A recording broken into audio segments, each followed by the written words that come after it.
वारीत तुळस का घेतली जाते? पंढरपूरच्या दिशेने निघालेल्या वारीत डोक्यावर तुळस घेतलेल्या बायका नक्कीच पाहायला मिळतात. मग डोक्यावर तुळस घेऊन या महिला मार्गक्रमण का करतात? वारीत गेल्यावर तुळस घेऊन का चालतात? काय आहे त्याच्या मागची श्रद्धा आणि शास्त्र? जशी तुळस श्री विष्णूला प्रिय आहे, तशीच ती श्री विष्णूचं रूप पंढरीच्या विठ्ठलालाही अत्यंत प्रिय आहे. शिवाय तुळशीत देवी लक्ष्मी वास करते.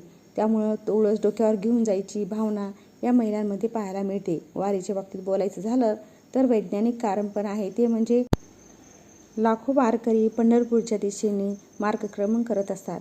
त्यामुळे लाखो श्वासोच्छ्वास दर सेकंदाला होत असतात.